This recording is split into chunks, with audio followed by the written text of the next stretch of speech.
Yeah, it'll be good. Can everyone hear me? All right, that's good. Most of you know I'm on, so stay with me. All right, so as many of you know, I'm Nicole Tobias. Hi.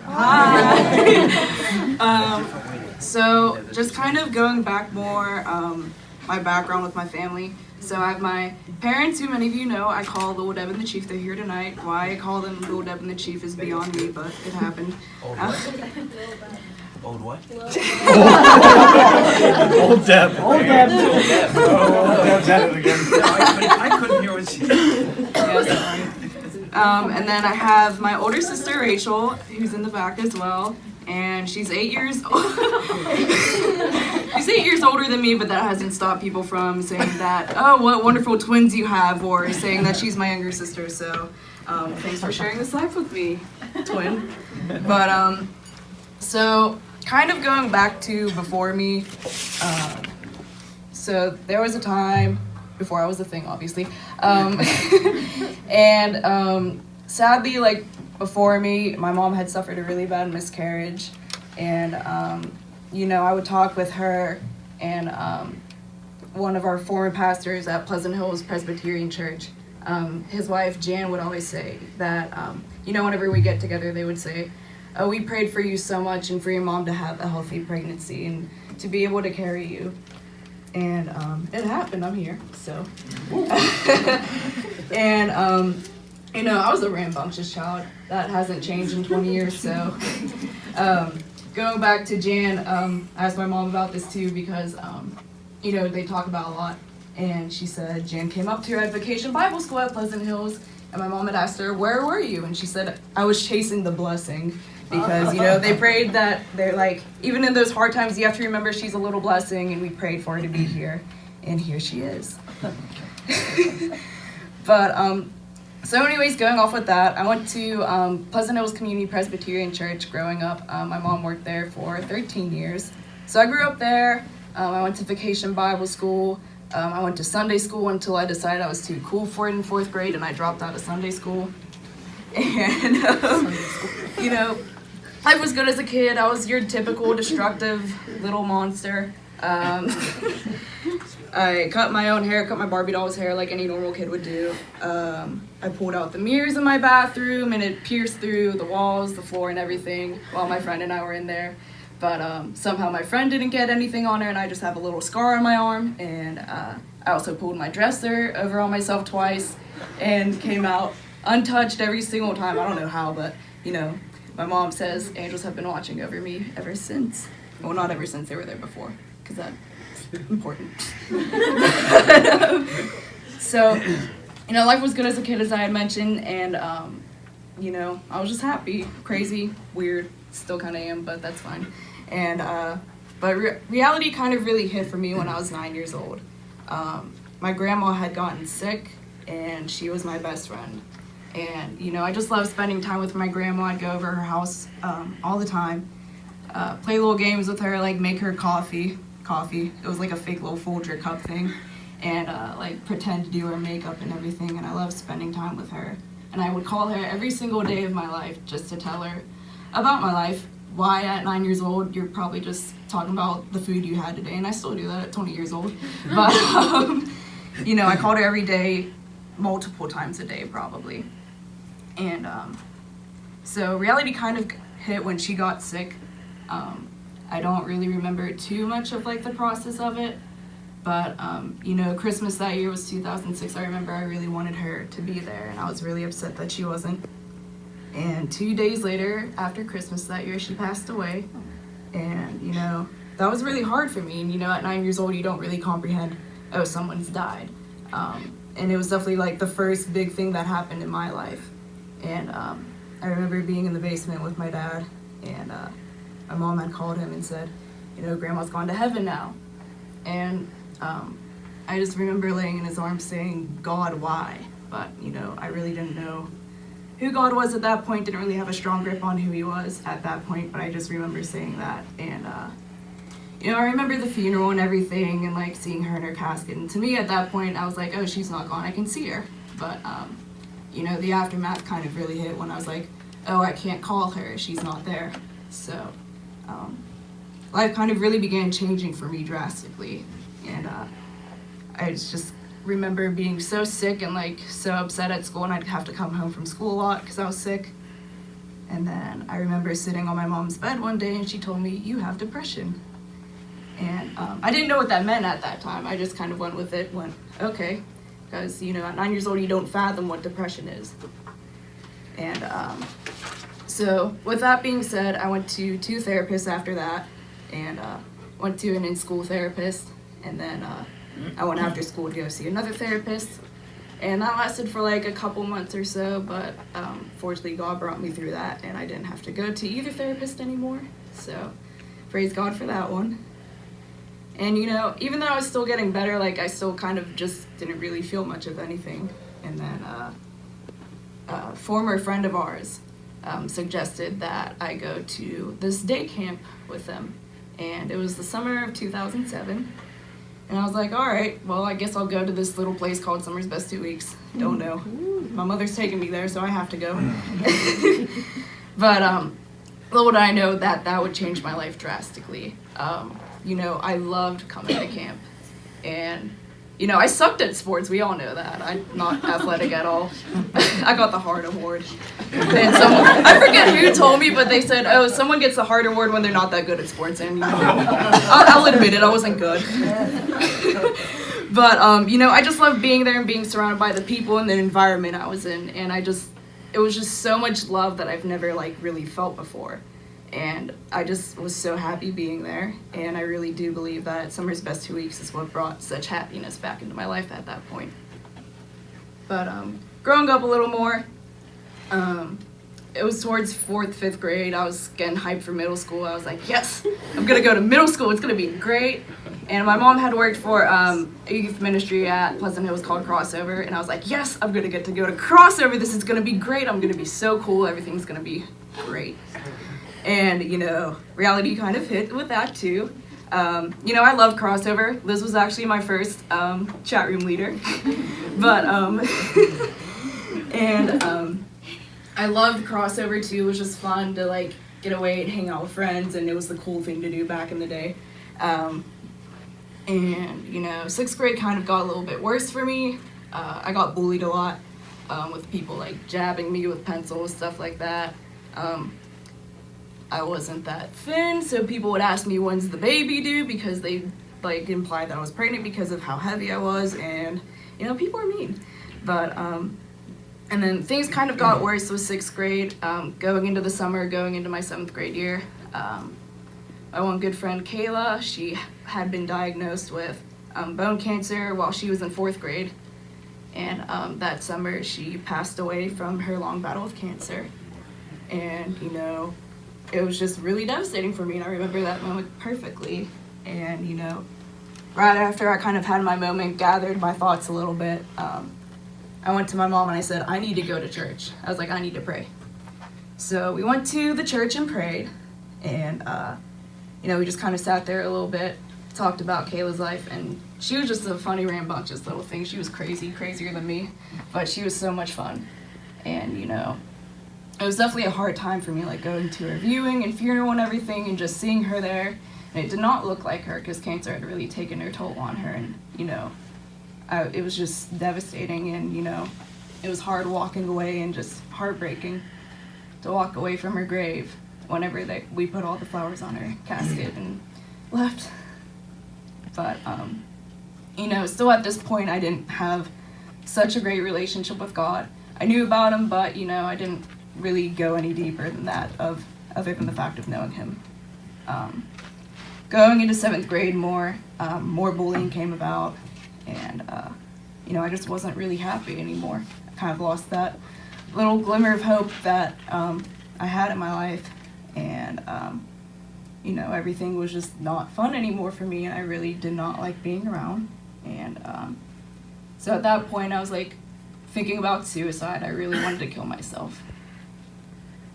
And, you know, I remember just kind of going out of thought and saying, oh, well, you know, if I kill myself, people won't miss me. If I kill myself, I'll be less of a burden to people. And, it's definitely not an easy thing to go through, and it's not something that, anyone that goes through that wants to do, but, sometimes that just seems like the only way out. And eventually I told my parents, and that was definitely a hard night to remember. And eventually I overcame it somehow by the grace of God. And, I decided, okay, guess I'll stay, see what God has in store for me, even though I don't know him really yet. But, so I moved on with life. 8th grade was pretty alright for me, but most significantly, that's when I decided to dedicate my life to God. And most of you know the youth retreat, Laurelville. I dedicated my life to God during the 20 minutes of silence at that time. And, I had gone on Laurelville retreats 6th, 7th grade too, because our church loved going to Laurelville. It was a big highlight every year. But, and I remember in those 20 minutes of silence, like, I really wanted to have that relationship with God, but, it just wasn't happening yet. I didn't have that spark in me to, like, really go through with a relationship with him. And, everyone has that retreat feeling where, oh, God's within me, that's great. But, after a week or so being at home, it goes away. But that night it really stuck. Don't know why. It's kind of a weird story. But, so I went out for the 20 minutes. I was freezing cold, so I had my sleeping bag over me. I looked like a little troll. But, so I remember there's like a bridge there. So I sat underneath the bridge on a bench. And I just kind of sat there and prayed, God, just really show me who you are. Like, I really just want to see you, and I just really want you in my life. And so I kind of sat there, prayed about it a little bit, just kind of sat there and took in everything around me. Then I look up, and there was a shooting star, and I was like, huh. And so we went back to our cabin time at that point, and Lauren Molinaro back there was actually my chat room leader at the time. And we all just kind of came back, and I was in a group with 6th grade girls because I just got friends all over the place, every grade. So we sat there and someone went, oh, did you guys see that shooting star? And we went, yeah. And then I don't know why that clicked for me that, okay, God's there. I saw him go by, that's him. And that's when I really decided to start my relationship with God. And so in 8th grade, I also got confirmed at my church too. It was a great time. Our youth director at that time, Tim Kimmer, he's a blast and a half. But 8th grade came, everything was feeling good. I was like, all right, I got God in my life, things are good. And so high school was coming along, same kind of feeling with middle school. I was like, all right, I'm going to high school, it's going to be a great time, life's going to be great. And obviously life was good, but things kept happening still, and it kind of really tested my relationship with God at that point, even though it was still so fresh and so fragile at that point. And so 9th grade, I got involved with band and theater and everything, so I kind of had somewhat of a foundation of friends, but a lot of them weren't good friends. And they all wanted me to do, oh, come drink this, let's go smoke that, let's do this. And I'd be like, I really don't feel like it, I really don't want to do that. That's not what I want to do with my life. And I had friends that kind of got started on, oh, well, let's lose weight kind of stuff and everything. And, I think at that point, that's when my self-hatred really began for me. Not so much for myself, like, personality-wise, but, I hated what I saw in the mirror, and everyone around me was getting everything because, oh, this person's beautiful and thin and attractive, and she's great. And then, kind of got pushed aside. I was like, all right. But, so it came to the point where this girl and she convinced us all to do the military diet or whatever, but, kind of came less and less food. We ate like 3 crackers a day, and then I bought into a weight loss program, which I stuck with for a while, but then I was like, I don't really want to drink this weird smoothie, it's not my thing. And it came to the point where I was only drinking like protein shakes and eating protein bars, stuff like that, and just kind of really wouldn't eat. And so that kind of carried on going into 10th grade. Summer of 10th grade, a couple weeks before school, more so August, I think, I started to become bulimic. And so what bulimia is, for those of you who don't know, that's when you eat everything you want and then make yourself sick right after. And I knew it wasn't good for me. I just took health class that summer saying, don't do this to yourself. And I did it anyways because, at that point I didn't know which pain hurt worse, like actually doing it to myself or just seeing what society held every girl to for beauty standards. And, I just remember sitting on the floor just crying every time I did it, saying, God, why am I doing this to myself? Like, I know this isn't right, but why am I doing it to myself? Like, it was just a really hard time. And I eventually quickly overcame it. It didn't last too long, but, it was a couple months before I told anyone. And, but life's good now. Now I eat like 3 pounds of mac and cheese, but it's all good. But, more sophomore year stuff, kind of going into that, I found myself in what I like to call a flirtationship, which I define as, you're kind of talking to someone and you're doing relationship-like things, but, you don't have the label of relationship on it. And, I thought, oh, this person really likes me, and then, come to find out, it ended out more with physical abuse. And, I didn't really acknowledge it as abuse until, a domestic violence program came to our school and said, well, these are the signs of it, and I'm sitting there in my chair going, holy crap. Like, being thrown on the ground is not cool. Being grabbed by a wrist and getting bruises right after that for them gripping onto you so tight is not love. Like, that's not good. So, with the supportive people around me and, like, friends and just reaching out to people saying, hey, this happened. I didn't think it would, but here we are.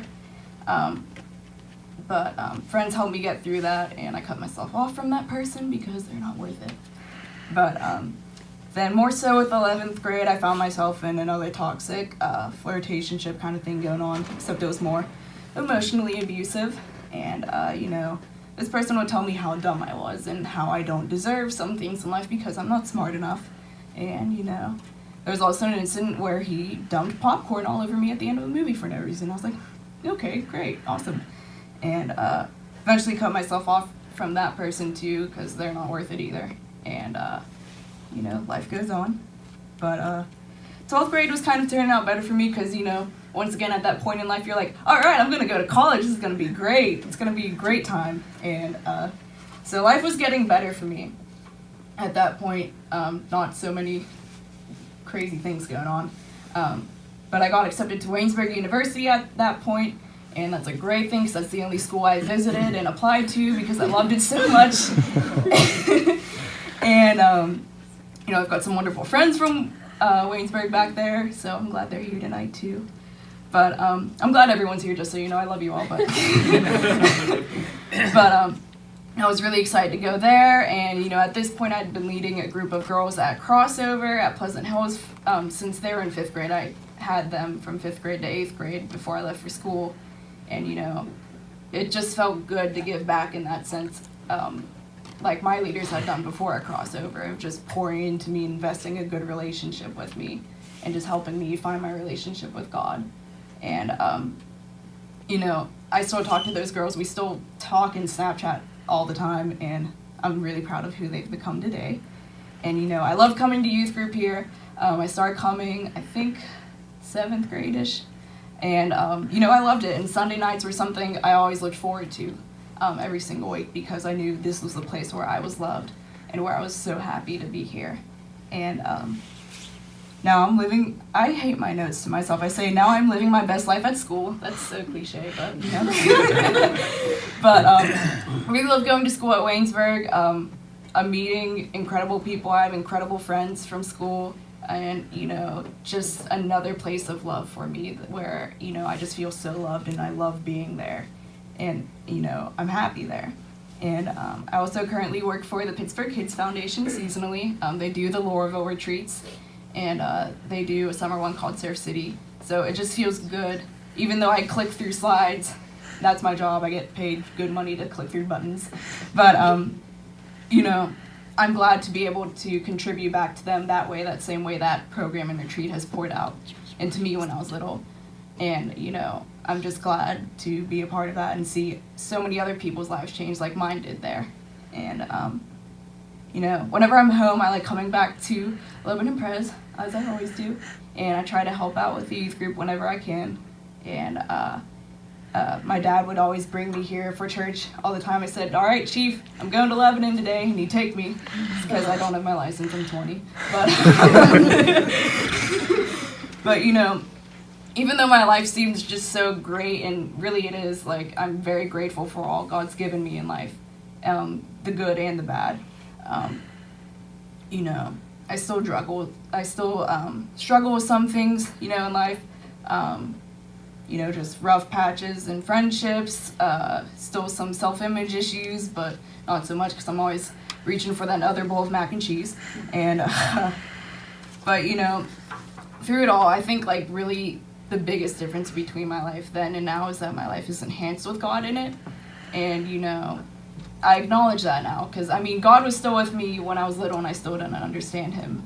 And when I didn't really have a committed relationship with him, he was still there, but, you know, now I acknowledge it, and I kind of think it gives me a little bit more peace. And, you know, I know he's with me through the good and the bad. And, you know, back then I would say, why are you doing this to me, God? Like, why are you just doing this to me? Like, that's not nice. But, you know, now with challenges in life and everything I go through now, I say, all right, God, it's going to be a challenge. It's going to be a piece of work, but let's do it. But, so... yeah, that's really all I have. Thanks for listening. But yeah.